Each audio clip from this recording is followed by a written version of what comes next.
Hello everyone, welcome to Nitulya's Academy. இந்த வீடியோவில் நம்ம பார்க்க போகிறது 6th standard English term 2 model question paper, அதாவது ஹாஃப் இயர்லி கொஷின் பேப்பர் தான் பார்க்க போகிறோம். வீடியோக்குள்ளே போகிறதுக்கு முன்னாடி நம்மளோட சேனலை இப்போ தான் நீங்கள் ஃபர்ஸ்ட் டைம் பார்க்குறீங்கன்னா மறக்காமல் சேனலை சப்ஸ்கிரைப் பண்ணிக்கோங்க, உங்களோட ஃப்ரெண்ட்ஸ்க்கும் ஷேர் பண்ணுங்கள். வாங்க வீடியோக்குள்ளே போகலாம். ஸோ இது 2022 உடைய half yearly question paper. First பார்த்தீங்கன்னா சினானிம்ஸ் கொடுத்துருக்காங்க. Choose the correct synonyms. First question surprise. சர்ப்ரைஸோட மீனிங் என்ன? Option C amazed. Option C amazed. Second one frightened. இதோட answer option A afraid. Third one murmur. இதோட answer option B crumble.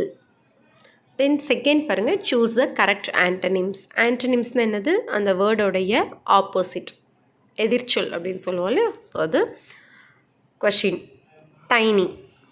டைனினா small. So இதோட option B enormous. Enormous. Then fifth question start.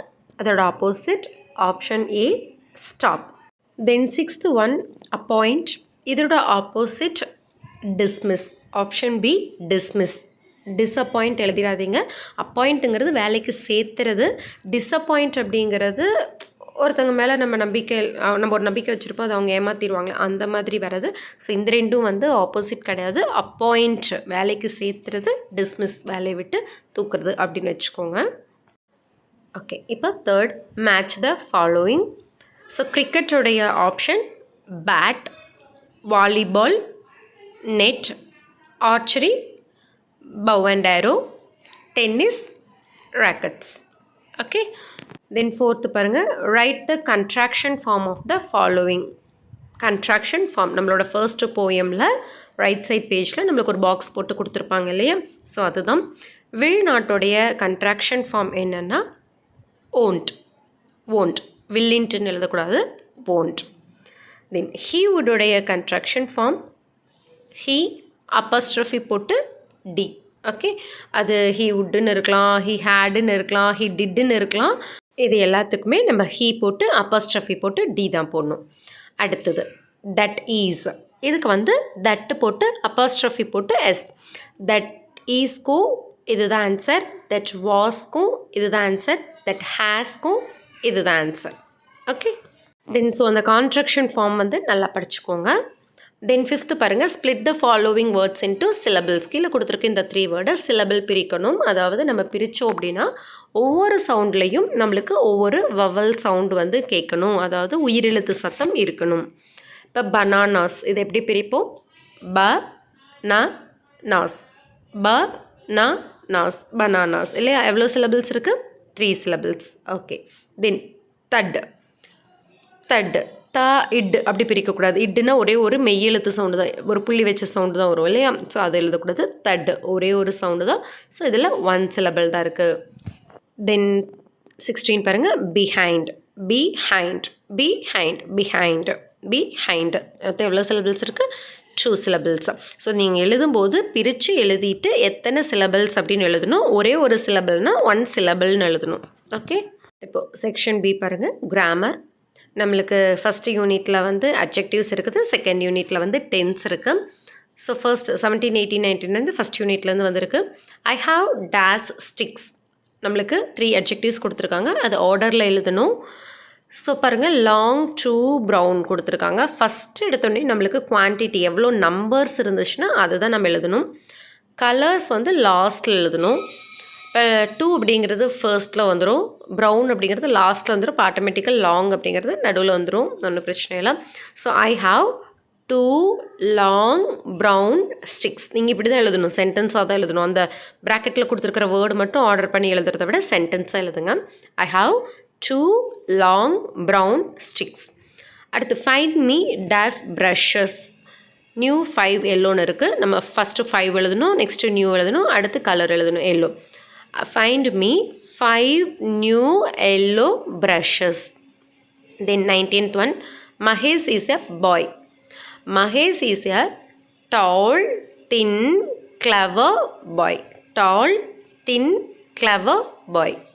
So Mahesh is எழுதுனதுக்கு அப்புறம் தான் இந்த 3 adjectives எழுதிட்டு boy அப்படின்னு எழுதுகிறோம். Okay, then circle the appropriate verbs. Birds dash in the sky, is flying are flying. Is எப்போ வரும் அப்படின்னு சொன்னால் சிங்குலர், அதாவது ஒன்று பற்றி சொல்லும்போது ஈஸ் வரும். ப்ளூரல் நிறையா பற்றி சொல்லும்போது ஆர் வரும். பேர்ட்ஸ் அப்படின்னா பறவைகளா, பறவைகள் இல்லையா, அப்போ ப்ளூரல். அப்போ ஈஸ் ஃப்ளையிங் வராது, are flying. Birds are flying in the sky. ஓகேவா, நெக்ஸ்ட்டு பாருங்கள். சில்ட்ரன் டேஸ் ஐஸ்கிரீம், லைக்கா லைக்ஸா. இப்போ எப்படி ஈஸ் சிங்குலருக்கு வருமோ ஆர் ப்ளூரலுக்கு வருமோ அதே மாதிரி வேர்பு கூட எஸ் வந்தால் சிங்குலர், வேர்பு கூட எஸ் வரலன்னா ப்ளூரலுக்கு வரும். சில்ட்ரன் அப்படிங்கிறது என்ன, சிங்குலரா ப்ளூரலா? சைல்டுனா தான் குழந்தை, சில்ட்ரன்னா குழந்தைகள், அப்போது ப்ளூரல், நிறைய குழந்தைங்க இருக்காங்கன்னு அர்த்தம். அப்போ லைக் தான் எடுக்கணும். ஒருத்தங்களை பற்றி சொன்னால் லைக்ஸை, நிறையா பேர் பற்றி சொன்னால் லைக். தென் 8th Roman பாருங்கள். fill in the blanks with suitable tense form. Mary fell asleep while she does a book. ரீடுங்கிறது வேர்பு. அவள் புக்கு ரீட் பண்ணிகிட்ருக்கும்போது தூங்கிட்டான். புக்கு ரீட் பண்ணிகிட்ருக்கும்போதே என்ன பண்ணிட்டா, தூங்கிட்டா. அப்போ தூங்கிட்டாங்கிறது நம்மளுக்கு பாஸ்ட் டென்ஸில் இருக்கும்போது நம்ம இப்போ எழுதுகிற அந்த புக்கு ரீட் பண்ணினதையும் என்ன பண்ணணும், பாஸ்ட்டில் தான் எழுதணும். ஓகேவா, அப்போ புக்கு ரீட் பண்ணுனா தூங்கிட்டாளா, இல்லை பண்ணிகிட்ருக்கும்போது தூங்கிட்டாளா? பண்ணிகிட்டு இருக்கும்போது. அப்போ ஒரு விஷயம் கொஞ்சம் நேரம் நடந்துச்சு இல்லையா, அவள் புக்கு கொஞ்சம் நேரம் ரீட் பண்ணுனா இல்லையா, அப்போ அது என்ன எழுதணும்னா கண்டினியூஸ் டென்ஸில் எழுதணும். என்ன கண்டினியூஸ் டென்ஸு, ஏன்னா அவள் தூங்குறதுக்கு முன்னாடியே படித்தாங்கிறதுனால பாஸ்ட் கண்டினியூஸில் எழுதணும். பாஸ்ட் கண்டினியூஸில் நம்ம எழுதணும்னா வாஸ் போட்டு வெர்பு கூட ஐஎன்ஜி போடணும், இல்லைன்னா வேர் போட்டு வெர்பு கூட ஐஎன்ஜி போடணும். அதே மாதிரி வாஸ் எங்கே போடணும்னா சிங்குலர், ஒருமை பற்றி பேசும்போது ஒன்று பற்றி பேசினா வாஸ் போடணும், நிறைய பற்றி பேசினா வேர் போடணும். ஷீனா என்ன, அவள் ஒருத்தி தானே, அப்போ வாஸ் போடணும். Okay, she was. ரீடுங்கிறது தான் வேர்பு, அது கூட ஐஎன்ஜி போட்டால் தான் அது கண்டினியூஸ் டென்ஸ். அப்போ ரீடிங், வாஸ் ரீடிங் அப்படின்னு ஆன்சர் வரும். ஓகே, அடுத்தது பாருங்கள். த television was on but nobody days it watch it. Okay, television ஆனில் இருக்குது, யாருமே பார்க்கல. டெலிவிஷன் ஆனில் இருக்குது, ஆனால் யாருமே அதை பார்த்துட்டு இருக்கலை. அப்போ நோபடிங்கிறது சிங்குலர், யாருமே இல்லைன்னா அது சிங்குலரில் தான் எடுத்துக்கணும். ஓகேவா, அப்போ வாஸ் வரும். வெர்பு கூட ஐஎன்ஜி போடும்போது வாட்சிங். அப்போ இதோட ஆன்சர் என்ன, வாஸ் வாட்சிங். டிவி ஆனில் தான் இருக்குது, ஆனால் அது யாருமே பார்த்துட்ருக்கல, அவங்க பாட்டுக்கு வேலை பார்க்குறாங்க. ஓகே, இப்போ 24th கொஷின் பாருங்கள். நான் இதோட ஆன்சர் அப்படியே கீழே கொடுத்துட்றேன், நான் உங்களுக்கு ஜஸ்ட் எக்ஸ்பிளைன் மட்டும் பண்ணுறேன். நீங்கள் எப்படி எழுதியிருக்கீங்களோ அதுவும் எழுதிக்கலாம், இல்லை நான் கொடுக்குற ஆன்சரு கூட நீங்கள் ஆன்சரில் எழுதிக்கலாம். First question. What did Usha Rani sell to support her family? Usha Rani அவங்க ஃபேமிலிக்கு சப்போர்ட் பண்ணுறதுக்கு என்ன செல் பண்ணாங்க, என்ன விற்றாங்கன்னு கேட்குறாங்க. ஸோ ஆப்வியஸ்லி இதோட ஆன்சர் என்ன, ஃப்ளவர். ஓகேவா, ஸோ அப்போ Usha Rani sold flower to support her family. நீங்கள் ஃப்ளவர்னு எழுதுனா கூட உங்களுக்கு ஆன்சர் மார்க் கிடைக்கும். ஓகேவா, அடுத்த கொஸ்டின் பாருங்கள். Who won the Olympic 2016 silver medal in badminton? நம்ம பேட்மிண்டனில் யார், எந்த பிளேயர் பற்றி பார்த்தோம்? Correct, PV Sindhu. அப்போ PV Sindhu won the Olympic 2016 silver medal in badminton. அப்போ ஹூங்கிற இடத்துல நீங்கள் பிவி சிந்துன்னு போட்டு அப்படியே எழுதுனீங்கன்னா உங்களோட ஆன்சர் கரெக்ட். பிவி சிந்துன்னு மட்டும் எழுதுனாலும் உங்களோட ஆன்சர் கரெக்ட். 26th பாருங்கள். Right any 4 sports name. உங்களுக்கு தெரிஞ்ச எந்த 4 ஸ்போர்ட்ஸ் நேம் வேணாலும் ஒரு 4 எழுதிக்கலாம். இப்போ நீங்கள் கண்டிப்பாக கிரிக்கெட், கபடி, பேட்மிண்டன்லாம் எழுதி வச்சுருப்பீங்க, படிச்சிருந்துருப்பீங்க. கூடவே இன்னொரு ஸ்போர்ட் உங்களுக்கு பிடிச்சதை நீங்கள் எழுதிக்கலாம். 27th why did the girls scream? இது ட்ரிப் டு ஊட்டியில் அந்த பொண்ணு ஏன் கத்துனா அப்படின்னு சொல்லி கேட்பாங்க. ஸோ மெயினாக இதோட ஆன்சர் ஒரு மங்கி அவள் கையில் இருக்கிற பனானாவை பிடுங்கிறதுக்கு ட்ரை பண்ணும், இதுதான் இல்லையா? So the monkey tried to snatch the banana, so the girl screamed அப்படின்னு எழுதிக்கலாம். அல்லது the girl screamed because the monkey tried to snatch the பனானான்னு மாற்றி எழுதிக்கலாம். மொத்தத்தில் answer monkey tried to snatch the banana. ஓகேவா? First question. What made the trip a memorable one? So நீங்கள் இதில் என்ன வேணால் எழுதலாம். அதாவது அந்த ட்ரிப் டு ஊட்டியில் அவங்க ட்ரெயினில் போகும்போது என்னெல்லாம் பார்த்தாங்களோ நீங்கள் அதெல்லாமே பாயிண்ட்டாக எழுதிக்கலாம். ஸோ என்னெல்லாம் எழுதலாம்? டாய் ட்ரெயின் எழுதலாம், எலிஃபெண்ட் பார்த்தாங்க அது எழுதலாம், மங்கீஸ் பார்த்தாங்க அது எழுதலாம், மவுண்டைன்ஸ் பார்த்தாங்க அது எழுதலாம், அடுத்து ஸ்மால் ஸ்ட்ரீம்ஸ் வாட்டர் ஃபால் பார்த்தாங்க அது எழுதலாம், ஸோ டீ எஸ்டேட்ஸ் பார்ப்பாங்க. ஸோ இதில் நீங்கள் எது வேணாலும் ஒரு 2-3 பாயிண்ட் நீங்கள் எழுதினாலும் உங்களுக்கு மார்க் கிடைக்கும். அது கரெக்ட். ஓகேவா? சூப்பர். அப்போ எல்லா கொஷினுமே ஈஸியாக தான் இருக்குது. இவங்க என்ன கேட்டிருக்காங்க? Answer any 3 of the following, ஏதாவது 3 கொஷின்ஸ்க்கு ஆன்சர் பண்ணால் போதும்னு கேட்டிருக்காங்க. ஸோ கரெக்டாக பார்த்து பண்ணிக்கோங்க. அடுத்து ரோமன் லெட்டர் 10 பார்த்தீங்கன்னா ஆன்சர் இன் எ பேராகிராஃப் எனி ஒன், ஏதாவது ஒரு பேராகிராஃப் எழுத சொல்லி கேட்டிருக்காங்க. ஃபஸ்ட் பேராகிராஃப் என்ன கேட்டிருக்காங்க? Write a short paragraph on women in sports. அப்போ நீங்கள் வந்து மித்தாலி துரைராஜ் பற்றி கூட நீங்கள் எழுதலாம். ஜென்ரலாக ஸ்போர்ட்ஸில் விமனுடைய பங்கு என்ன அப்படிங்கிற மாதிரி நீங்கள் எழுதலாம். செகண்ட் என்ன பேராகிராஃப் கேட்டிருக்காங்க? Write a paragraph on trip to Ooty. Trip to ஊட்டியோட அந்த ஸ்டோரியை வந்து நீங்கள் சம் அப் பண்ணி எழுதலாம். ஸோ உங்களுக்கு எது வேணுமோ அது எது வந்து ஸ்டோரி உங்களுக்கு நல்லா தெரியுமோ நீங்கள் அதை வந்து எழுதிக்கலாம். அடுத்து பார்த்தீங்கன்னா quote from memory, bridges and ஹவுசஸ்லேருந்து ட்ரைவிங் ரெயின் வரைக்கும் எழுதணும்.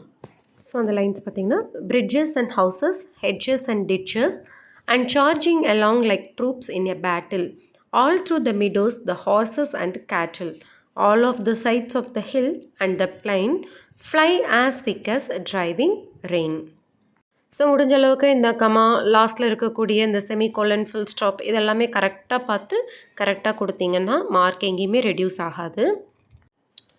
தென் பார்த்தீங்கன்னா ஆன்சர் த ஃபாலோவிங். இது வந்து போயம் அப்ரிஷியேஷன் கொஷின். போயம்லேருந்து லைன்ஸ் கொடுத்து அதுலேருந்து நம்மளுக்கு கொஷின் கேட்டிருப்பாங்க. 32 பாருங்க. It's helping your fellow men to score when it has chances hopeless seem. It's forgetting self till the game is over and fighting for the team. What does it refer to? இந்த போயமில் கொடுத்துருக்கேன். இந்த first it அப்படிங்கிறது எந்த வேர்டை refer பண்ணுதுன்னு கேட்குறாங்க.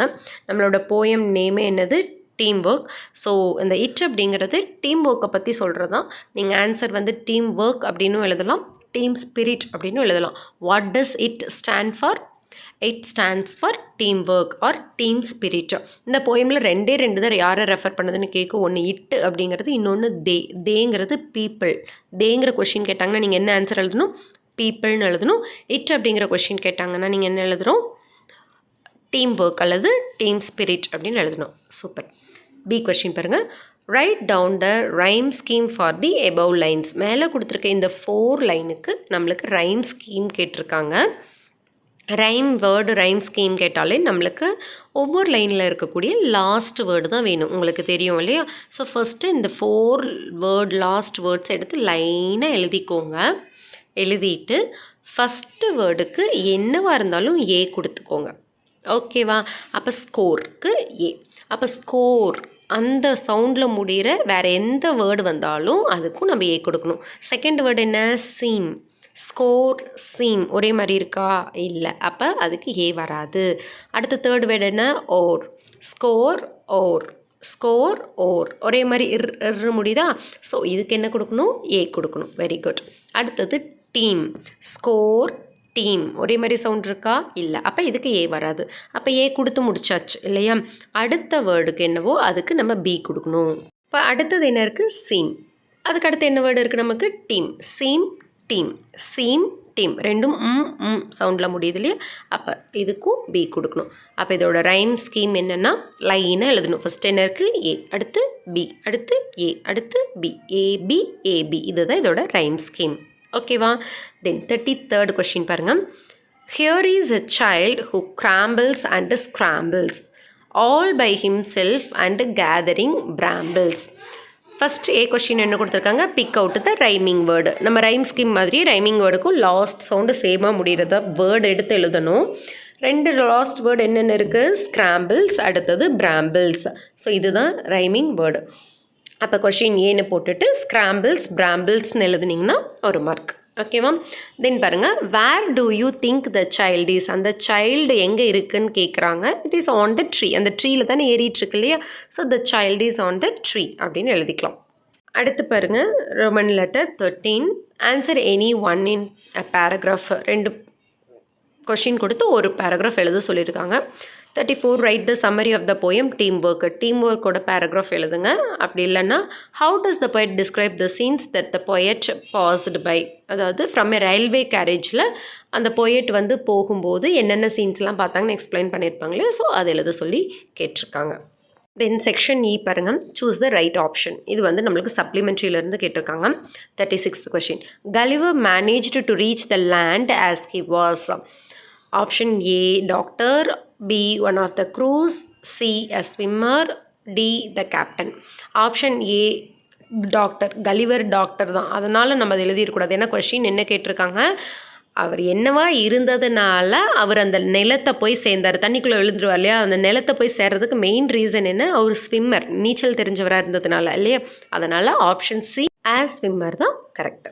தென் 37th பாருங்கள், Seema is ருட்ஷாஸ் dash. Seema வந்து ருட்ஷாக்கு என்னன்னு கேட்குறாங்க, எல்லாத்துக்கும் தெரியும். ஆப்ஷன் சி எங்கர் சிஸ்டர், தங்கச்சி. ஓகேவா.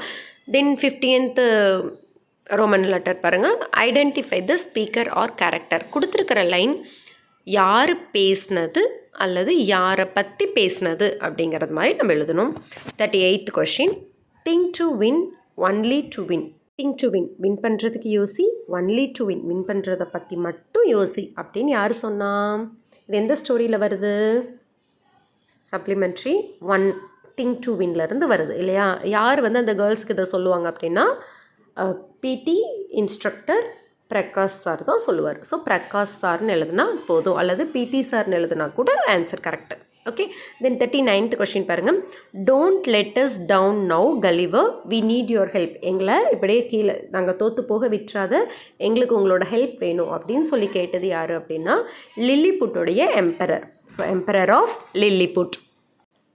ஸோ இந்த கேரக்டர் ஸ்பீக்கர் வந்து நீங்கள் படிச்சுக்கோங்க, 2 ஸ்டோரியோடைய எண்ட்லேயும் இருக்கும். அடுத்தது இந்த பேராகிராஃப் படித்து பார்த்துட்டு இதுலேருந்து நம்மளுக்கு கொஷின் கேட்டிருப்பாங்க, நீங்கள் ஆன்சர் எழுதணும். ரீட் த ஃபாலோயிங் பேசேஜ், அந்த பேராகிராஃப் படிக்கணும் அண்ட் ஆன்சர் த கொஷின்ஸ். அதுக்கப்புறம் அதோட ஆன்சரை நீங்கள் எழுதணும். Gulliver a ship's doctor took a job on ship that was going on a long voyage. இந்த வாயேஜோட மீனிங் வந்து நம்மளுக்கு இதில் கொடுத்துருப்பாங்க, கிளாசரியில் கொடுத்துருப்பாங்க. The voyage started well but soon things changed dramatically. அந்த பயணம் நல்லா தான் ஸ்டார்ட் ஆச்சு, ஆனால் சீக்கிரமே அது வந்து ஒரு மாதிரி நம்ம படத்துல எல்லாம் வர மாதிரி திடீர்னு எல்லா நிலைமையே மாறி போயிடுது. The ship got caught in a violent storm and was thrown off course. Ship வந்து ஒரு பெரிய சூறாவளி காற்றுல மாட்டி அந்த கப்பலில் இருக்கிறவங்களெல்லாம் தூக்கி வீசிடுது. Then it hit a rock and broke up. அதுக்கப்புறம் அது ஒரு பாறையில் மோதி உடஞ்சி போயிடுது. Okay, broke up completely. இப்போ கொஷின் கேட்டிருக்காங்க, who was the ship's doctor. அப்போ யார் ஷிப்ஸோட டாக்டர்? கலிவர். இப்போ Gulliver was the ship's doctor அப்படின்னு எழுதினா போதும், இல்லை கலிவர்னு மட்டும் எழுதினாலும் ஓகே. செகண்ட் கொஷின் பாருங்கள், what is mean by voyage. Voyage அப்படின்னா என்னன்னு கேட்குறாங்க. It's like a travel by flight R C, இதுதான் நம்ம வாயேஜ்னு சொல்லுவோம். நீங்கள் ட்ராவல் அப்படிங்கிற வேர்டு எழுதினாலே போதும். How did the ship break up, எப்படி அந்த ஷிப் உடஞ்சதுன்னு கேட்குறாங்க. It hit a rock and broke up, அது ராக்கில் மோதி உடஞ்சிச்சு. ஸோ அந்த பாயிண்ட் நீங்கள் எழுதியிருந்தீங்கன்னா கரெக்டு. தென் லாஸ்ட்டாக நம்மளுக்கு என்ன கொடுத்துருக்காங்கன்னா லெட்டர் ரைட்டிங் கொடுத்துருக்காங்க. Write a letter to your class teacher asking leave for 2 days to attend your sister's marriage. So first from address போடுறீங்க. ஃப்ரம் அட்ரஸ் போட்டுட்டு உங்களோட பேர், கிளாஸு, ஸ்கூல் எழுதணும். அடுத்து டு அட்ரஸில் கிளாஸ் டீச்சர், திருப்பி உங்களோட கிளாஸ், ஸ்கூல் எழுதிக்கிறீங்க. அதுக்கப்புறம் ரெஸ்பெக்டட் சார் ஆர் மேடம்னு போட்டுட்டு as I am going to my sister's marriage I am unable to attend the class எழுதிட்டு ப்ளீஸ் கிராண்ட் மீ, நிறைய பேர் கிராண்டுன்னு போடுவீங்க, டி போடுவீங்க, டி தான் போடணும். கிராண்ட் மீ லீவ் ஃபார், அவங்க எவ்வளோ டேஸ் கேட்டிருக்காங்க, 2 days, அதனால் 2 daysனு போட்டுட்டு அந்த 2 days என்னங்கிற டேட்டை வந்து நீங்கள் ப்ராக்கெட்டில் போட்டுக்கலாம். அடுத்து ஃபைனலாக தேங்கிங் யூ சொல்லிவிட்டு யோர்ஸ் ஒபீடியன்ட்லின்னு போட்டுட்டு உங்களுடைய சைன் போட்டுட்டிங்கன்னா லீவ் லெட்டர் முடிஞ்சது. இது வந்து என்ன பர்பஸ் அப்படின்னு சொல்லிட்டு அவங்க மென்ஷன் பண்ணியிருந்தாங்கன்னா நீங்கள் அந்த ரீசன் தான் எழுதணும். சிஸ்டர்ஸ் மேரேஜ் அப்படின்ட்டு. அப்படி இல்லாமல் சும்மா ஜென்ரலாக வந்து உங்களுக்கு ஒரு 2 days லீவ் கேட்க சொல்கிறாங்க அப்படின்னா நீங்களே வந்து ஏதாவது ஒரு ரீசன் வந்து எழுதிக்கலாம். ஸோ இவ்வளோ தான் குட்டீஸ். நீங்கள் இதை படிச்சிங்க அப்படின்னா சூப்பராக மார்க்ஸ் ஸ்கோர் பண்ணிடலாம். என்ன நீங்கள் எல்லாம் 1 மார்க்ஸ் படிச்சிருந்துருப்பீங்க, 2 மார்க்கில் ஓரளவுக்கு படிச்சிருப்பீங்க. பேராகிராஃபை கொஞ்சம் படித்து வச்சுக்கோங்க. போயம் லைன்ஸ் வந்து ஃபஸ்ட் ஒரு 10 லைன்ஸ் ஆச்சு நல்லா படித்து வச்சுக்கோங்க. அதுக்கப்புறம் லெட்டர் ரைட்டிங் இதுவும் பார்த்துக்கோங்க. அதே மாதிரி பார்த்தீங்க அப்படின்னா நம்ம புக் பேக்கில் ஒரு கொஸ்டின் கொடுத்துருப்பாங்க. நீங்கள் வந்து ஒரு ஸ்கூல் டீமோடைய ஸ்போர்ட்ஸ் கேப்டனாக இருப்பீங்க. இன்னொரு ஸ்கூலுக்கு வந்து நீங்கள் வந்து சும்மா ஒரு ஃப்ரெண்ட்லி மேட்ச் ஆடலாம் அப்படின்னு சொல்லிட்டு கூப்பிட்டு வந்துருப்பீங்க இல்லையா? ஸோ அந்த மாதிரியான ஒரு லெட்டர் இருக்கும். ஸோ அதையும் கூட கொஞ்சம் படித்து வச்சுக்கோங்க. எல்லோரும் டேர்ம் 2ல் சூப்பரான மார்க் ஸ்கோர் பண்ணுறதுக்கு என்னோட all the best. We'll meet you with the next video. Until then, it's bye from Kausalya. Thank you.